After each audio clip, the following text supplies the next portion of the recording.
ಯಾವ ಮಾರಾಯ ಮಾಡೇನೋ ಅವನು ಒಳ್ಳೇದಾಗಲಿ. ನಿಮ್ಮ ಅಭಿಪ್ರಾಯ? ವೈಟ್ ಕ್ಲಾಸ್ ಒಳ್ಳೆ ಮನುಷ್ಯ, ಬಂಗಾರ ಮನುಷ್ಯ, ನಾವು ತಿಳ್ಕೊಂಡ್ರು ಬಂಗಾರ. ಈ ರೋಡ್ ಮಾಡಿದ್ರೆ ಯಾವ ಪುಣ್ಯಾತ್ಮನೋ ಒಳ್ಳೆ ಕೆಲಸ ಮಾಡ್ಯಾವ್ರೆ. ತುಂಬಾ ಖುಷಿ ಆಗ್ತದಪ್ಪ ನಮಗಂತೂ. ಈ ಕೆಲಸ ಮಾಡಿರೋ ಪುಣ್ಯಾತ್ಮಗೆ ಒಂದು ಹ್ಯಾಂಡ್ಸ್ ಆಫ್ ಮಾಡಿ ಕೈ ಮುಗಿಬೇಕು ಅವ್ರಿಗೆ. ಮೊದಲು ಶ್ರೀನಿವಾಸ ಮೂರ್ತಿ ಇದ್ರು, ಕೆಲಸಗಳೇನು ಇರಲಿಲ್ಲ. ಈಗ ಇವರು ಶ್ರೀನಿವಾಸ ಬಂದ್ಮೇಲೆ ಎಲ್ಲ ಒಳ್ಳೊಳ್ಳೆ ಕೆಲಸ ನಡೀತಾ ಇದೆ. ಚಾಮುಂಡಿ ಹೋಗ್ಬೇಕಾರೆ 1.5 ಅವರ್ 1 ಅವರ್ ಆಗೋದು ಗುಂಡಿ ಉದ್ರ. ಈಗ ರೋಡ್ ಆದ್ರೆ ಒಂದು 10-15 ನಿಮಿಷಕ್ಕೆಲ್ಲ ಹೋಗ್ಬೋದು, 20 ನಿಮಿಷಕ್ಕೆಲ್ಲ ಹೋಗ್ಬೋದು.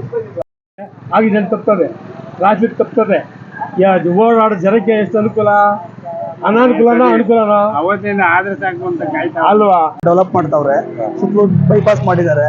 ತುಂಬಾ ಒಳ್ಳೆ ಜನ ವೆಹಿಕಲ್ಗಳೆಲ್ಲ ಚೆನ್ನಾಗಿ ಓಡಾಡ್ತವೆ. ಮೊದಲು ಎಲ್ಲ ಆಕ್ಸಿಡೆಂಟ್ ಆಗಿ ಎಲ್ಲ ಕಿರಿಕಿರಿ ಆಗಿತ್ತು, ಈಗ ಯಾವುದು ಇಲ್ಲ. ತುಂಬಾ ಚೆನ್ನಾಗಿ ಡೆವಲಪ್ ಮಾಡ್ತಾರೆ ಸರ್. 25 ವರ್ಷದಿಂದ ಕೆಲಸನೇ ನಡೀಲಿಲ್ಲ. 3-4 MLA ಬಂದರು ಹೋದ್ರು.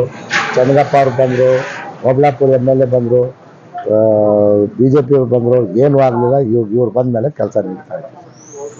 ಇಲ್ಲ ಸರ್, ಇದು ಮಾಡಿದ್ರು ಒಳ್ಳೆ ಕೆಲಸನೇ ಸರ್. ಮೊದ್ಲಿಗಿಂತ ಯಾರು ಅಷ್ಟೊಂದು ಕ್ರಮ ತಗೊಂಡಿರ್ಲಿಲ್ಲ. ಈ ಶ್ರೀನಿವಾಸ MLA ಆದಾಗಿಂದಾನೆ ಇದ್ರ ಅಗಲೀಕರಣ ಮಾಡಿದ್ದು ಅವರು ಒಂದು ಗಣ್ಯ ವ್ಯಕ್ತಿ ಅಂತಾನೆ ನಾನು ಹೇಳ್ತಾ ಇದ್ದೀನಿ ಸರ್. ಅದನ್ನ ಯಾವುದೇ ಪಕ್ಷದವರಾಗ್ಬೋದು, ಯಾವ್ದು ಇದಾಗಿರ್ಬೋದು, ಕರೆಕ್ಟ್ ಆಗಿ ಒಳ್ಳೆ ಕೆಲಸ ಮಾಡಿದ್ರು ಸರ್. ಅದನ್ನ ಮಾತ್ರ ನಾನು ಓಪನ್ ಮಾತು ಹೇಳ್ತೀನಿ. ಒಂದು ದೊಡ್ಡ ರೋಡ್ ಆದ್ರೆ ವೆಹಿಕಲ್ಗಳು ಡಿವೈಡ್ ಆಗ್ತವೆ. ರೋಡ್ ಆಗ್ಬೇಕು. ರೋಡ್ ಆಗೋದ್ರಿಂದ ನಮ್ಮ ಗ್ರಾಮಕ್ಕೂ ಒಳ್ಳೇದಾಗ್ತದೆ, ನಮ್ಮ ಸಾರ್ವಜನಿಕರಿಗೂ ಒಳ್ಳೇದಾಗ್ತದೆ. ನಮ್ಮಂತ 2 ವೀಲರ್ ಓಡಾಡೋರ್ಗಂತ ತುಂಬಾ ಅನುಕೂಲ ಅಂತ ಹೇಳಕ್ ಇಷ್ಟಪಡ್ತೀನಿ ಸರ್. ಈಗ ನಮ್ಮ ಯಾವ ತಲೆಮಾರಿನಲ್ಲಿ ಏನೇನ್ ಕೆಲಸ ಆಗ್ಬೇಕು ಅಂತ ಇರೋದು, ಅದು ಶುಭಗಳಿಗೆ ನಮ್ಮ ಮಾನ್ಯ ಶಾಸಕರಾದಂತ ಶ್ರೀನಿವಾಸ ಅಣ್ಣವರ ಒಂದು ಅಭಿವೃದ್ಧಿಗೆ ಇದು ಒಂದು ಸಾಕ್ಷಿ ಅಂತ.